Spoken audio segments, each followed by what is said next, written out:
Hello. We're live now, I think. I never really know when these things like get started. I just kind of like press the button and then I sort of stare at myself for a minute or so, and then I feel kind of stupid. Uh, but yeah, you guys are here. You've been waiting for me. Thank you for being so patient. I had to run to the cellar to get a beer because the beer that I've been drinking for the last hour is almost done, and I wanted to have something to drink while, you know, we hang out. Yeah.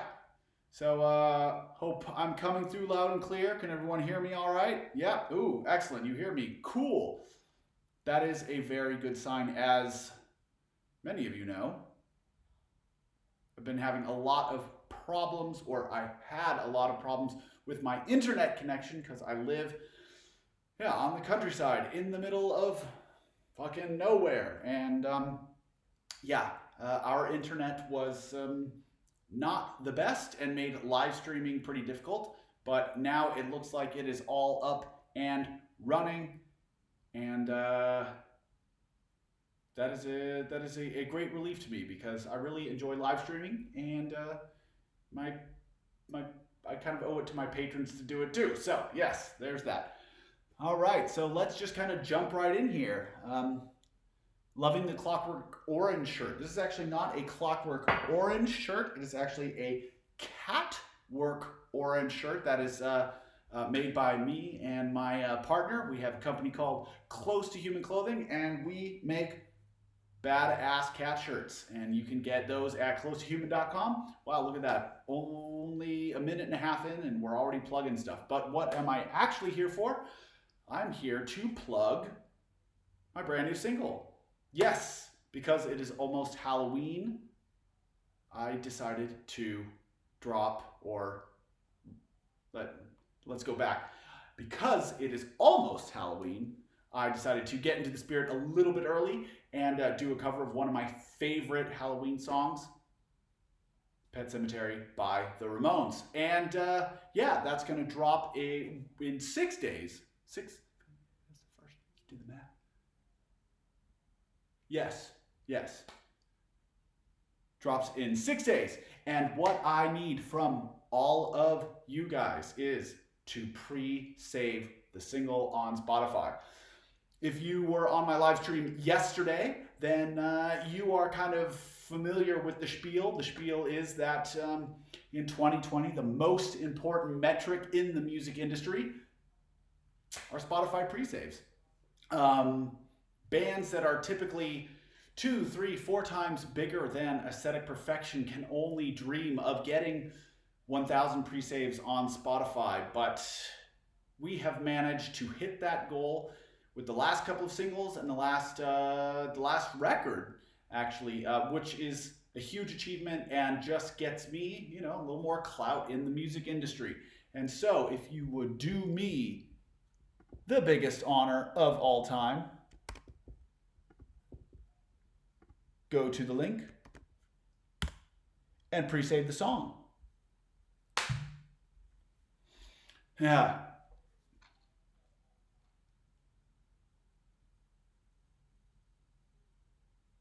All right, so now that I went through that little spiel, and I posted the link in the comments and asking so kindly that you click that link and click pre-save on Spotify, you will be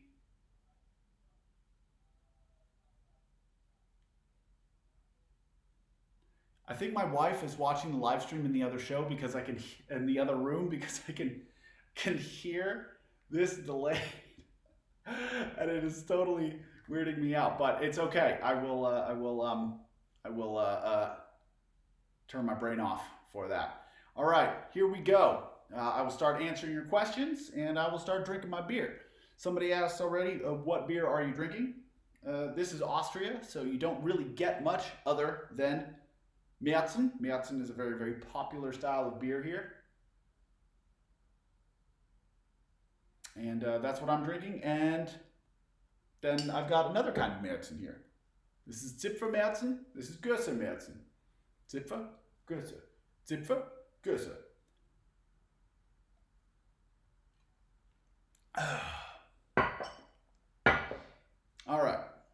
So let's see here. I'm gonna get a little bit closer because I am blind as shit. All right. Done and done. Yes, I love seeing people confirming their pre-saving. Awesome. Thank you. All right, I'm just going to fire through some of your questions and see where we're at. Does your wife sing too? No, my wife does not sing. I encouraged her to do so a couple of years ago, but yeah, I think she's pretty busy with her alcohol brewing, her post-science career, all that kind of stuff. Singing is a tough job, and it takes a lot of time and energy to get any kind of good at. So, I understand that she wouldn't really want to, undertake the difficult task. She's got enough difficult tasks to deal with right now. All right, what is your favorite horror movie? Well, I would have to say my favorite horror movie is actually my favorite movie of all time, and that is The Shining. And as you can see, I'm a big Kubrick fan. This is not Clockwork Orange, it's Catwork Orange, but still, Mubrick, Kubrick, whatever kind of cat puns you want to throw in there.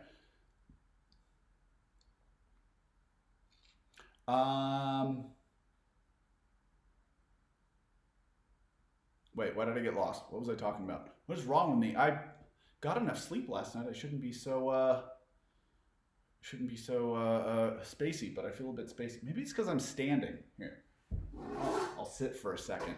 Maybe that'll make life easier. Nope. That's weird. That's really weird. I don't like that angle at all. No, I'm gonna stand. Fuck it. Okay. I'm just gonna have to stand.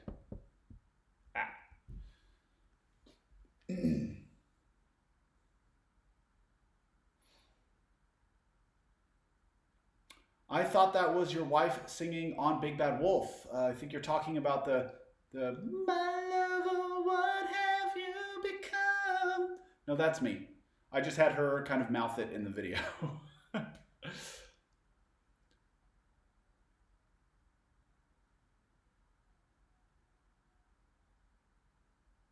I hope you come to Mexico again in the future. I really love your shows. You're amazing. Thank you very much. Anyone who knows me knows I'm a massive fan of Mexico. Best people, best food, best beers, best place ever. When I was living in LA, I would try to go at least once a year.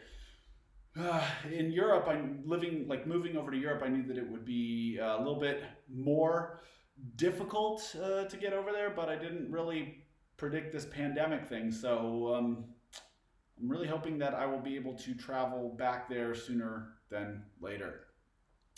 US tour after the pandemic, please. That would be nice.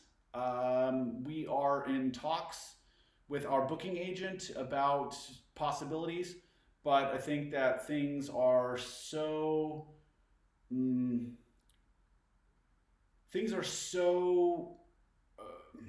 what's the word that I'm looking for? I'm looking for the right word. Things are so uncertain right now that it's really hard to say what's going to happen in the next 6, 12, 18 months. I remain cautiously optimistic that things will be back to semi-normal within the next 18 months, but what happens in between is anyone's guess.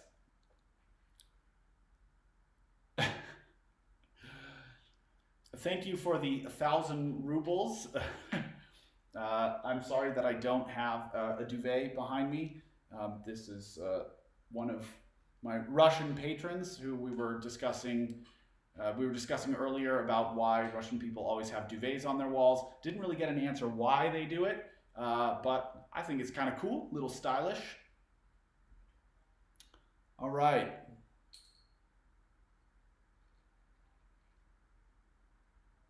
What a spectacular range you have. Thank you. Do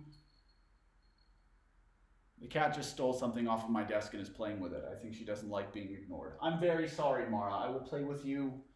I'll play with you when all this is done. Yes. So, okay.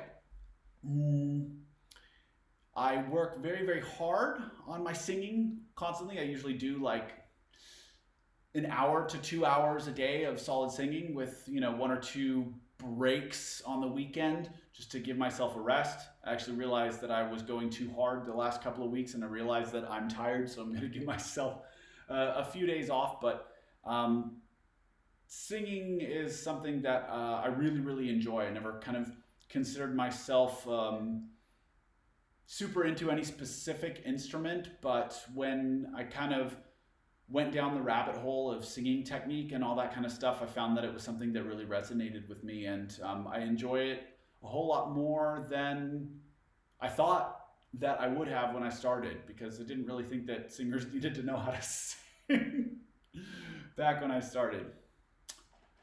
Say love you. Hey! Cat is getting in the cupboard. Get out of there. Come on. Come on. Can't you see I'm live streaming? Come here. Come here. Oh, you're such a bad cat. Okay. Will you ever hit Canada down the road if there is a chance? Of course, we always hit Canada. Every time we do a North American tour, we make sure to head up north. Say hi to all the people. Yeah? The one thing that I have to say, which may get me banned from Canada, is that I don't particularly like poutine. Something about it really just doesn't sit well with me, but hey, it's a national dish, and okay. Yeah. And I hope you guys will still let me into the country.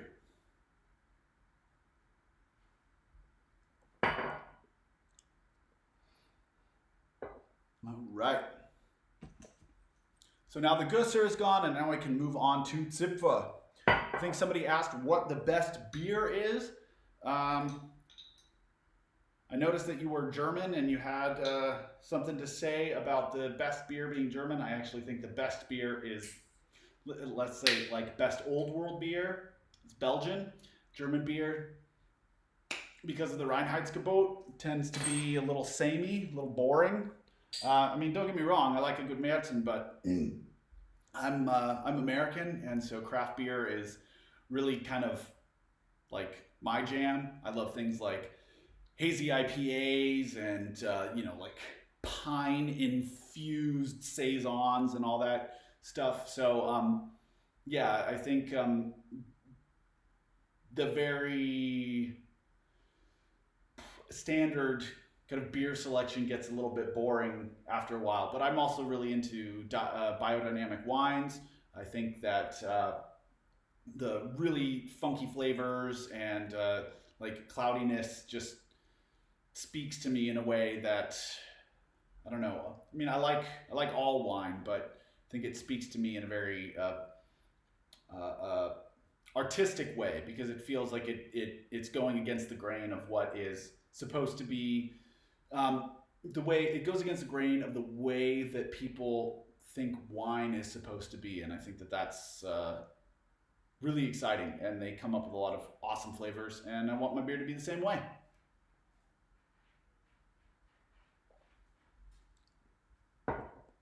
What time is it there? It is currently 6 p.m., or let's say 19 minutes past 6 p.m., 18:19, according to my computer. Belgian beers for the win. That's right.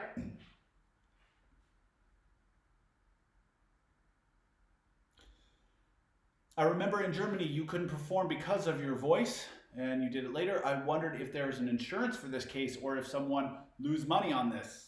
Yes, I lost money on this.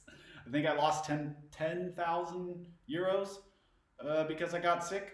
I mean, all of the venues and stuff like that, those people are insured against acts of God, and illness and things like that. However, I'm not, and when I don't play the show, I don't get paid. So I really did take an enormous hit on that, but I think it was incredibly foolish of me to go forward with the song with the shows that I played in America, like Portland through LA. Like I woke up one morning in Portland and I had laryngitis. I could barely speak, let alone sing, and I forced myself to get through 2 shows after that, or 3 shows after that, and then my voice was completely cooked for the final show, which was Los Angeles, and again I did it anyways, but I suffered a pretty serious vocal injury after that. That took like, oof, well, I want to say like 2 months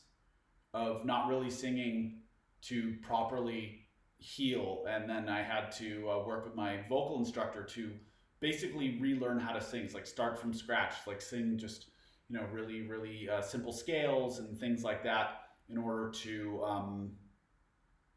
just get my voice back into shape, because it's like, if you break your leg, you can't just start jogging as soon as it's healed. You have to walk and then sprint and all that kind of stuff. Like you have to work your way up to those things, and singing is no different. So that was a really scary moment and time for me. I was afraid I would never sing again, but luckily I got through it, and I'm a lot wiser for it, and I can still sing. Woo!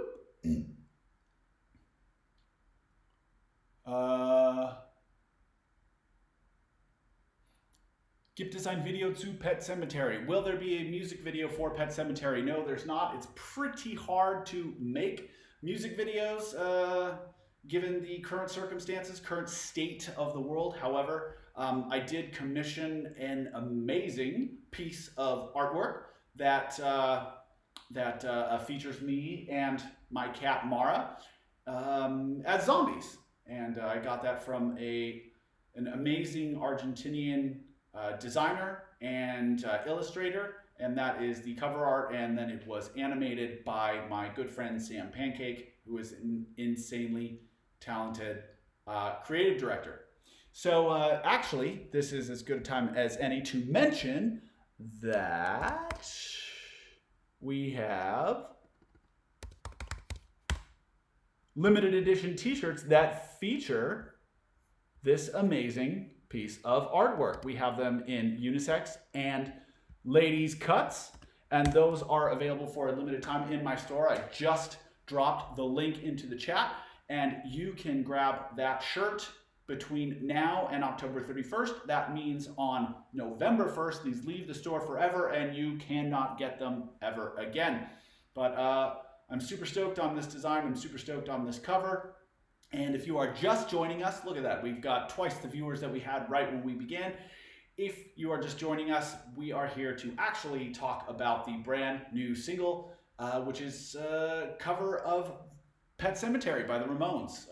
I did this because, well, it was August and I was really anxious to get into the Halloween spirit, and so I did this cover. It is one of my favorite sort of seasonal songs, and I just couldn't help myself. So I did the cover, commissioned the artwork, got super stoked, super hyped, and hopefully Halloween singles will become a new tradition for Aesthetic Perfection. So if you want to support me and help me get, a little bit of industry clout, which is really, really hard to get, especially as an industry artist these days, pre-save the new single. And you can pre-save the new single, right?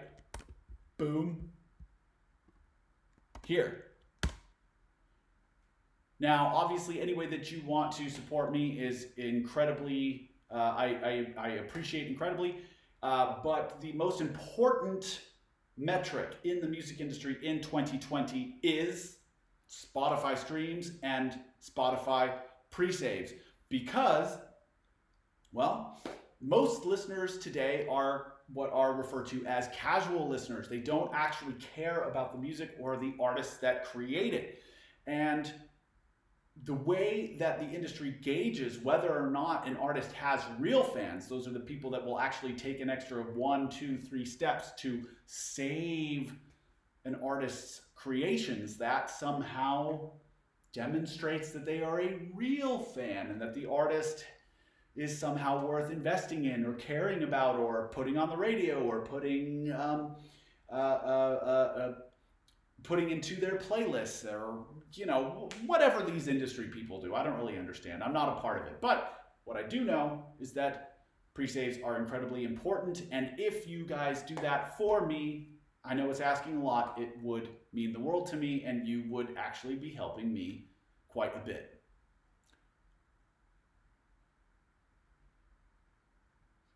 All right. Yes, this stream is delayed. It's delayed by about 10 or 15 seconds because it runs through OBS, then it runs through YouTube, and then it runs to you. I'm hearing my voice getting closer. It means that my wife is watching me. Good.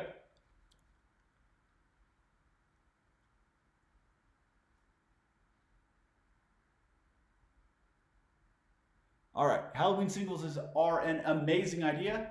I've already got it pre-saved on Spotify. Thank you so much. Have you ever considered doing an AMV? I do not know what an AMV is. Goes to Spotify to stream Aesthetic Perfection. Awesome. While you're there, pre-save the new single. Yes. Pre-save doesn't work on my phone. Well, maybe you should go to your laptop and use this link on your laptop. No Bandcamp. Yes, this will be on Bandcamp. Unfortunately, Bandcamp does not allow you to do individual tracks as a pre-order. So that will drop on Bandcamp on midnight local time next Friday. Next Thursday.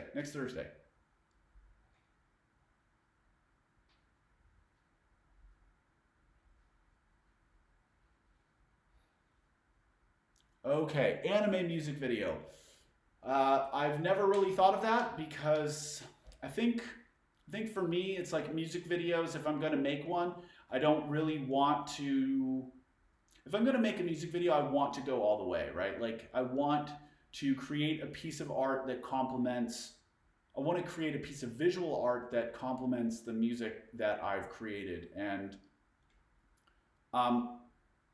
if I'm just commissioning a piece of animated art, I don't really feel like that's something that I would have had a hand in bringing to life. So I don't know. I'm not super into that idea, to be honest. I feel like the music videos that I make, I need to be involved in terms of concept, cinematography, acting, all that kind of stuff. Like, because it's my music, it's my art, I have to be directly involved in the creation of the music video. And if I'm not, then it just feels like it's not even mine. Okay. In the chorus of the Dark Half, are you screaming, or is it a technique that makes us believe you're screaming? All harsh vocal techniques are techniques that make you believe that you're screaming when you're not actually screaming. Say at least screaming in the sense of what maybe most people think screaming is. Singing in general is much quieter than most people imagine. And screaming is actually quieter than that because once you add an effect to your voice, the volume actually drops. Even if the amount of overall harmonics increase, so it's like if you're in front of a microphone, the waveform that is recorded is actually larger than if you're singing. It's basically it's a trick of sound pressure, harmonics, and all that kind of stuff. So to answer your question, yes, but that's how vocals work, because if you do anything that is like actual screaming, like what you do when you're mad at your mom or your dog, if you do that for any extended period of time, you totally destroy your voice and then you never sing again.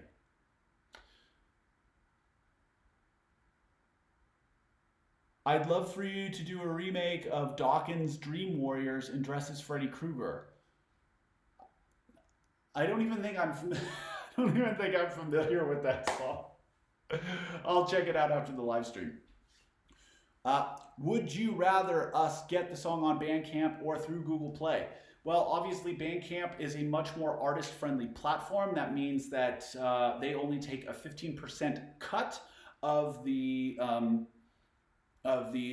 total sale price. That means, like, if you do for example, pay what you want, you pay like $10 just to buy one track. Bandcamp only takes $1.50. You only get a fraction of a cent when you get a single play on Spotify. However, I've talked about this before. The numbers actually, when you look at them, when you crunch them, when you sort of get past all the rhetoric and propaganda about the music industry, is like Spotify basically pays artists what a major label would pay their artists back in the day. So the reason that artists make less money today through those, let's say, larger channels is because people in general spend less money on music. And it's not because record labels have got any more or less greedy. They've always been greedy motherfuckers, and they've always taken advantage of artists. That's how it works. Google Play has okay royalty rates, not that much better than Spotify, certainly much worse than Bandcamp. Bandcamp is more of a collector community, which I certainly appreciate. But what the industry really cares about is Spotify. And so even if you decide to buy it on Bandcamp and pay $20 for it, thank you. I love you. That is unbelievable. But I would still ask that you pre-save it on Spotify. Because if we get to 1,000 pre-saves, then we actually prove to the industry that we are a real band. And let's not forget, I'm just a solo artist. I don't have a label. I don't have a manager.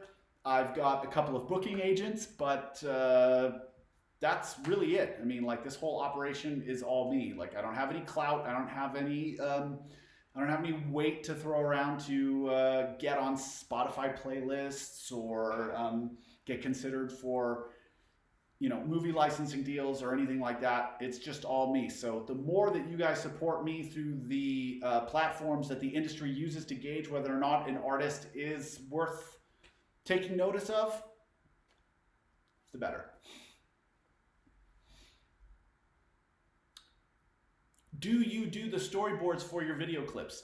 There have been some video clips where I did not do them, and I was, for the most part, dissatisfied, or let's say not completely satisfied with the end result. So I am really, really hands-on, really, really involved with my music videos.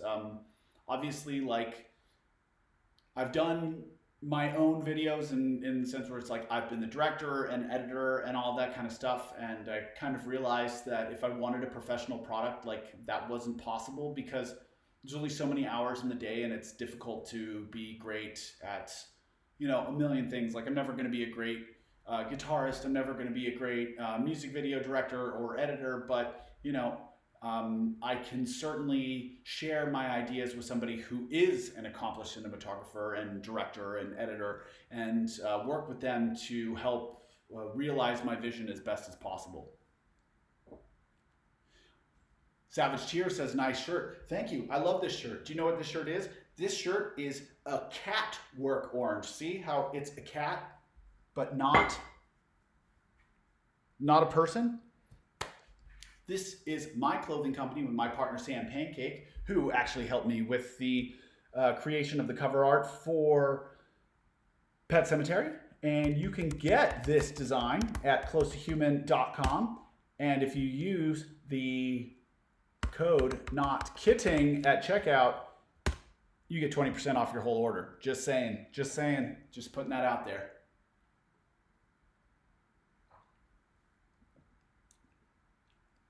Thank you. I will get it on both Spotify and Bandcamp. I love to hear that kind of stuff. Thank you. What was your favorite video to make? All the videos that I made with Mitch Massey were incredibly fun to make. So that's Big Bad Wolf, Nice Place to Visit, All Beauty Destroyed, and Antibody. Mitch was just a motherfucking pleasure to work with and a really, really good guy. Visionary artist. Unfortunately, I haven't talked to him in a long time, but yeah, his process is great and a whole lot of fun. I also had a lot of fun making the Supernatural video recently, and I had like really loved working on Gods and Gold because I just felt like we had a stellar team.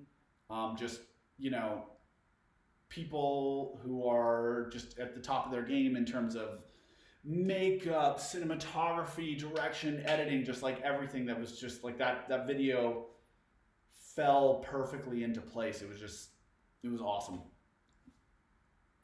All right.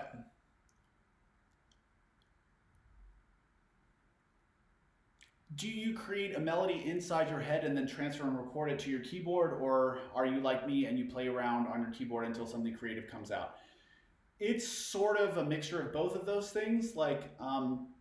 I think that it's incredibly important that your compositions can stand on their own without needing like cool sounds or production in order to work. But I also realize that production is an incredibly important part of modern music, and that sometimes even a great song will get lost in a bad production. Didn't really used to be that way, but it is that way now. It's kind of a pity. But I often come up with things in my head, like if I'm in the shower or if I'm going running or something like that, and then I'll just record a voice memo to my phone, and then I'll go and sit down at the keyboard and be like, okay, plot this out. Now I start thinking in technical terms, like where can I go from here with a verse or a chorus or whatever else the song is needed. But I think it's also fun to switch things up and work with, let's say, like tools that you're not necessarily super comfortable working with. That's why I use Reason and Machine a lot. Like I'll just sit down and I'll just fuck around until I come up with something that I think sounds cool. But the problem is that if I do that, like let's say I come up with a great drum beat or melody or something like that, and I do it in this software where I'm basically committing these ideas to tape or to say, or like to audio. It's like once I take it into Logic, my main music software, I'm not flexible. I can't really like change the pitch, or I can't go in and like fine tune the ideas, which sometimes is great, but other times is like really incredibly frustrating. So, it's a give and take, and I think that it's important to remain as artistically diverse and flexible as possible, because I think that if you make your creative process any kind of routine, that you're just sort of like shooting yourself in the foot and will end up only producing stuff that sounds the same, like it's like manufactured on an assembly line, and there's no better way to make people lose interest in what you're doing than to work that way.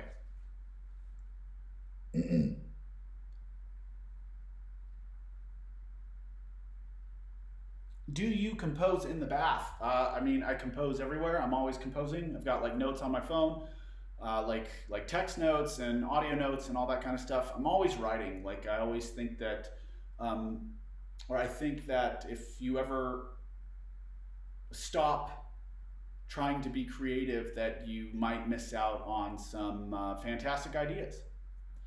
What about Clint Carney? Clint Carney made the Gods and Gold music video along with Michael and Pompberry, cinematography and makeup respectively. All those people were insanely talented, and it's always like a pleasure to work with them. You said that you are a solo artist. What job do Joe and Elliot have in the band? Are they only live and studio musicians, or are they also involved in the creative process? Well, I hate to break it to you, or I don't know if you saw my Facebook post and Instagram post the other day. Elliot has recently stepped down from Aesthetic Perfection. He's got to focus on his solo project, and I totally support him and wish him well. Joey is also, Joey's still an active member of the band. I think it's difficult to sort of easily sum up what role a person plays in a band, because I think a lot of people have this misconception that, like, let's say, a band like Slipknot where there's 9 dudes. Does every one of them have equal creative input? I don't think so. you typically have one um, songwriter in a band, and then the other members are sort of there to help elevate those songs to a level that they wouldn't be without them. And I think having other members in your band who can listen to your ideas and give you some perspective on what it is that you're creating, they are incredibly useful. And it's like, for example, somebody like Joey, who's a drummer, you can send him a song and he can go, "Oh yeah, the drums in this part are totally lame. Why don't you think about doing this?" Or there's a new song that's coming out where I had written a guitar solo that I played really, really poorly, and Elliot said, "Let me have a shot at that," and he did it, and he totally nailed it. Fucking nailed it within, I don't know, 10, 15 minutes. So um, I think that it's really, really important as a band, even if you're the primary songwriter, to not get like lost in your own ego and believe that only your ideas matter and that everything that you come up with is gold, because I write a whole bunch of shitty songs that nobody ever gets to hear. And it's always great to have people who you can trust, who will tell you honestly when your ideas are terrible, and will help you take the good ones to the next level.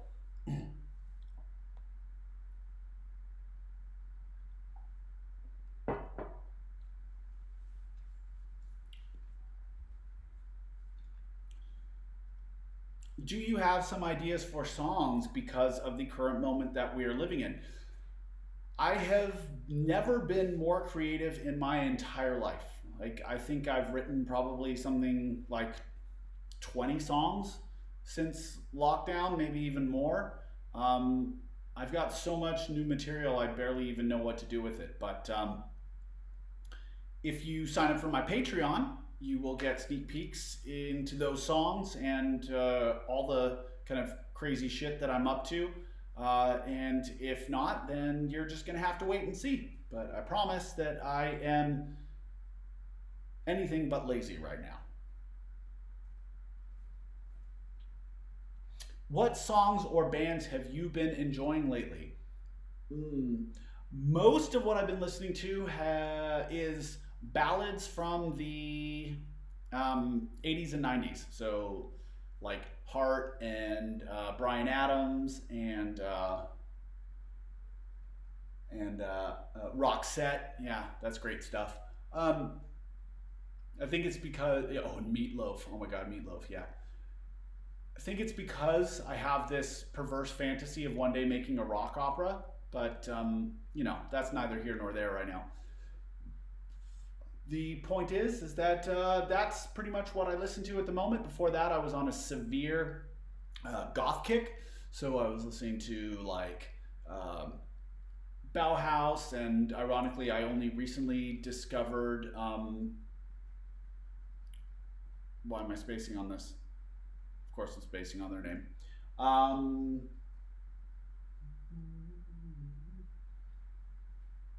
the only word that's coming to my mind is Faith in the Muse, but I don't know any Faith in the Muse songs. But yeah, Bauhaus, Typo Negative, Susie, all that kind of stuff. And then before that, it was like a 1950s kick, so like doo wop and stuff like that. I tend to listen to a lot of different kinds of music because I feel like there's always something to be gleaned from them. I think having diverse tastes really makes you a better artist.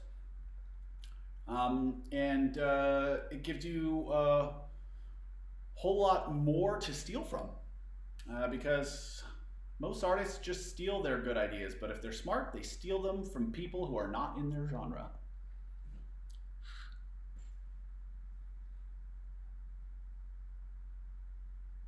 Looks like Weinstefana. No, it's not Weinstefana, it's Zipfer. You don't drink German beer in Austria, come on.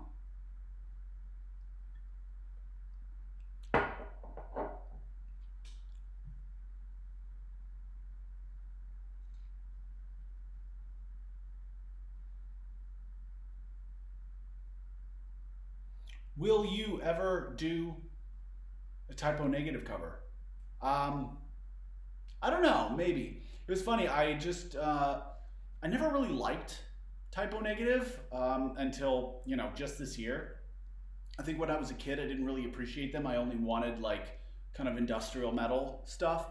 Um, but then they kind of like came on Spotify randomly a few months ago, and I was like, wow, this is like really good, and I love how the songs are super long and epic, and they're almost like a rock opera, right? So like they tell this big long story with a beginning and an end, and I think that is so cool.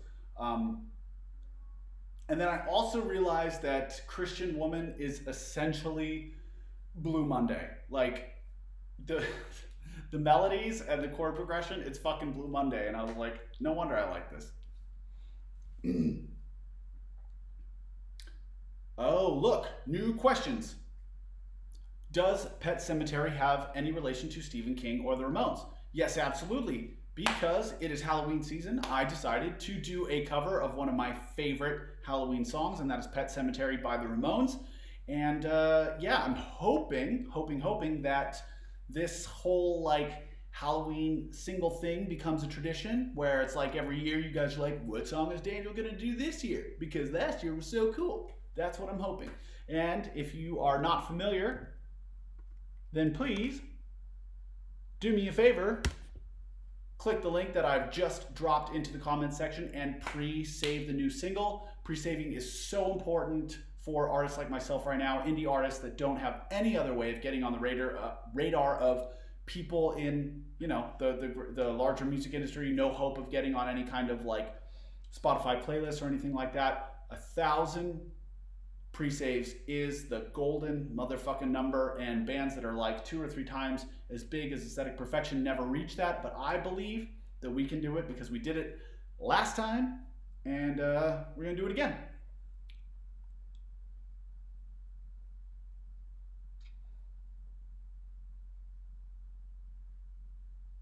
When do you think you can tour America again? As I've said, times are incredibly unpredictable right now. I think it's really difficult for anybody to say with any level of certainty when things are going to go back to normal. I mean, I think the science says that we will most likely have a vaccine that is, readily available within the next 18 months, but shit, anything could happen. And however, I don't think anything is going to really return to normal until we have either a vaccine or a very good treatment. So, how long that takes to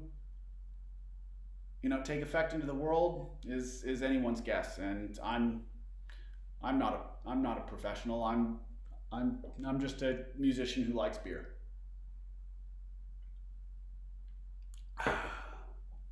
What is your favorite Stephen King novel movie? I actually think that Stephen King's books are not good. I don't like them. I think they're so bad. His writing is so bad. And the movies that they make out of his books are usually even worse. But I actually really like the original Pet Sematary.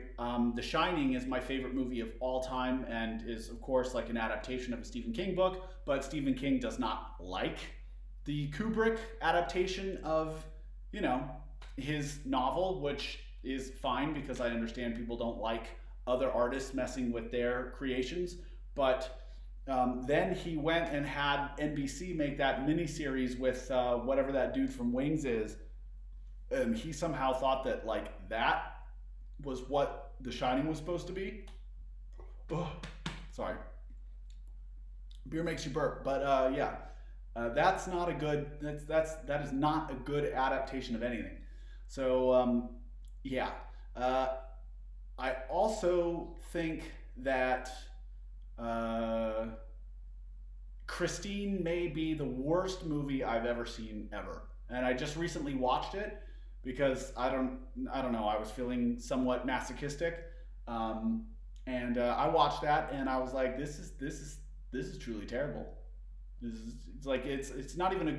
Sometimes Stephen King has like great ideas that are ruined by his bad writing, but yeah, like Christine is just like a terrible idea that just should never have been written down.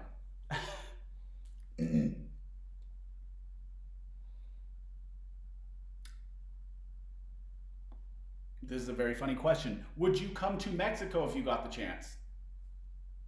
I feel like I answer this question constantly. Of course, I would go to Mexico. I love Mexico. Great food, great people, great beer. I love going to Mexico.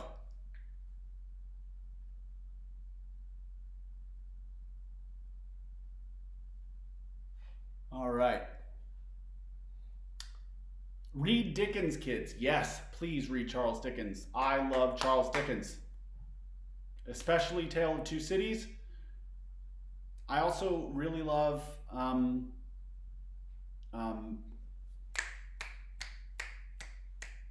Come on, I'm spacing on everything today. I didn't think I was tired, but I guess I'm tired. Um,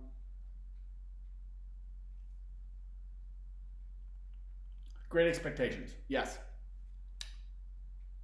I just finished reading Great Expectations, and I had great expectations, and the book didn't really live up to them. I didn't like the way that it ended. I much prefer the movie with Ethan Hawke, but it's so well written. It's just like it's so well written, and I love these. I love these really epic tales where they sort of start at one part of a person's life and then just kind of follow them on this journey and all the things that happen to them and all the people that they interact with, and just like how it's this complex interwoven web of just human drama. And I think that that is what makes Dickens so fucking great, because he does that so perfectly, and the way that he words everything is just it's poetry. It's absolutely beautiful.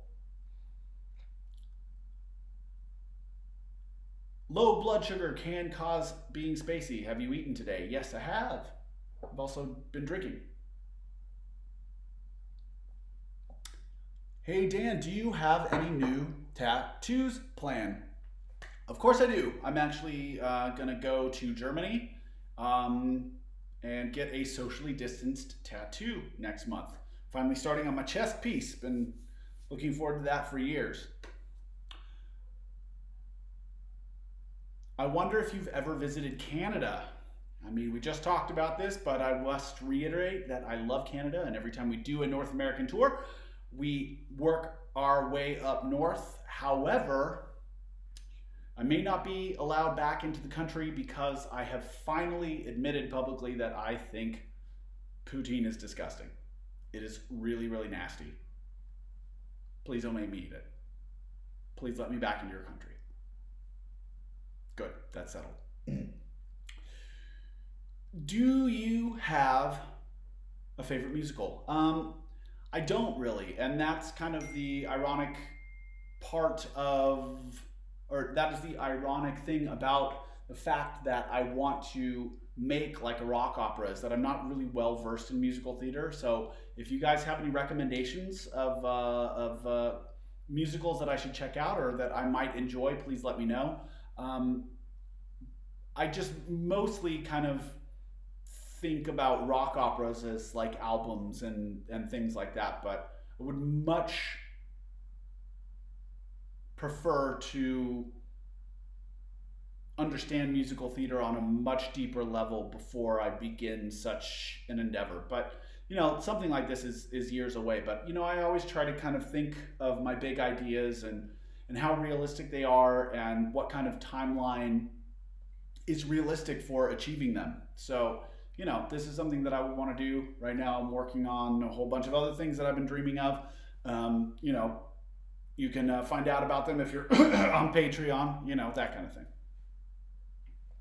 I have seen Repo the Genetic Opera, but it really wasn't so vocally driven. I like great singing. Like, one of the terrible side effects of studying vocals and, well, studying the voice and all that kind of stuff is that it really ruins music with bad singing.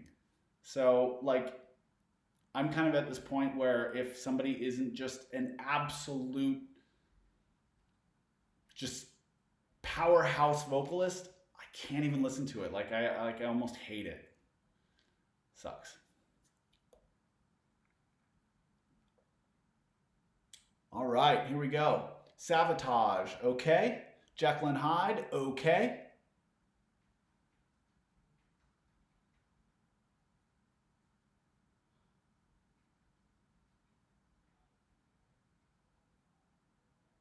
And yeah, all right. So Jekyll and Hyde, Phantom of the Opera, and Sabotage. I will check them out.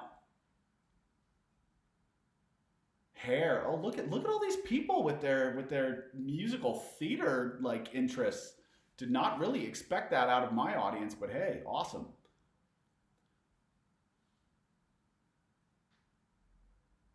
All right. So shit, we've been at this for an hour now. So 5 more minutes. 5 more minutes.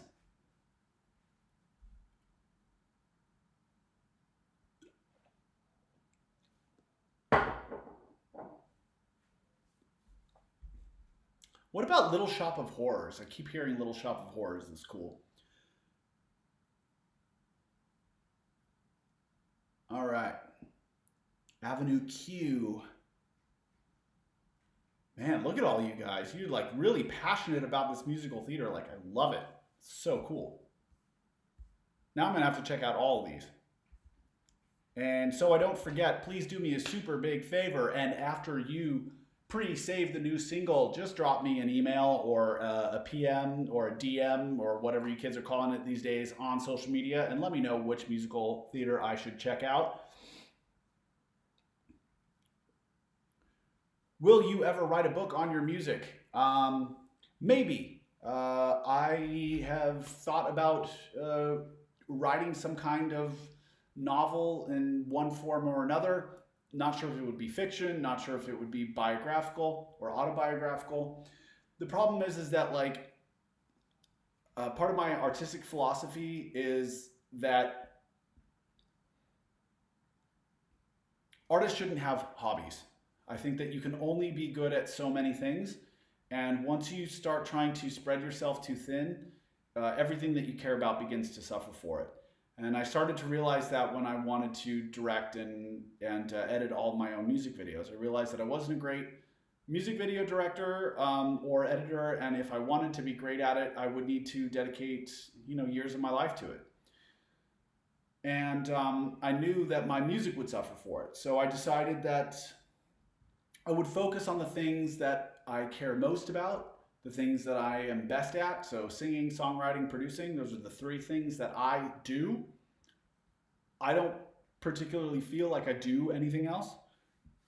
I actually studied writing when I was in school, and I love writing. But I think that if I wanted to be a writer, if I wanted to be actually good at this craft, I would need to take years of my life to do it. And yeah, I just think that music is the most important thing to me, and I don't want to push that to the side in order to follow that path. And so if I were to ever write a book, I guess I would need to work with somebody who is much better at writing than I am.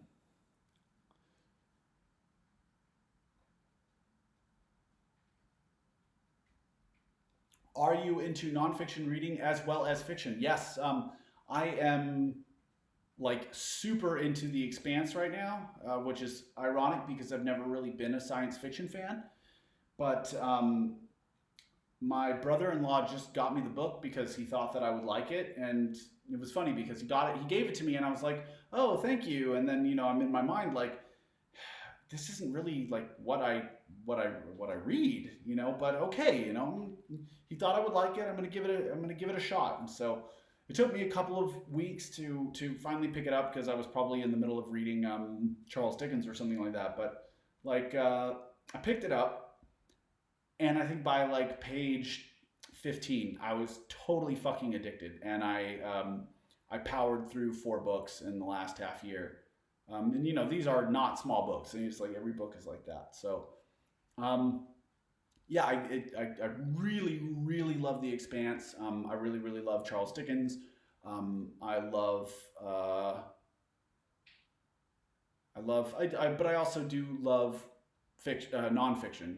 Like I love philosophy, and I love books about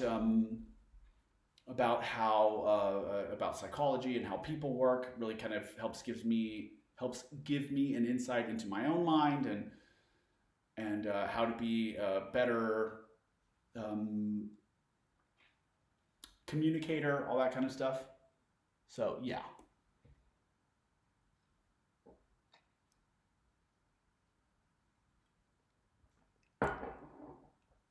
Would you ever make a music score for a video game or have your music used for one? I would certainly happily license my music for a video game. Don't really know if I would want to get into scoring because that is an entirely different kind of creative endeavor. Um, yeah, and it's like music for me is my way of expressing myself. I think scoring is helping another person express their vision. And that is not really something that I'm particularly interested in doing. Because for me, music is just such an intensely personal experience that I don't know that I could put myself or throw myself into a project that wasn't really about, you know, getting all of this kind of crap out.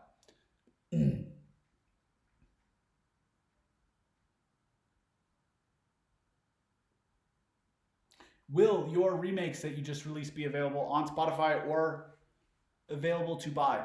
I haven't fully decided that yet. I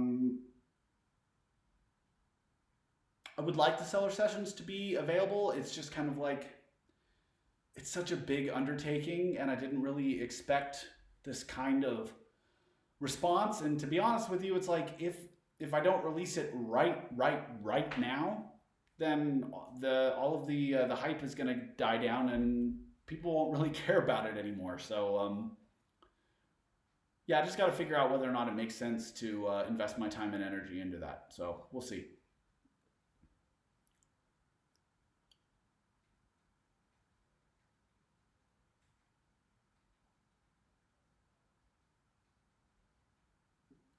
Who are your favorite visual artists? I'm a big fan of David Lachapelle. I can't ever say his name because I don't speak French. But he's a French visual artist, and he is just the fucking best.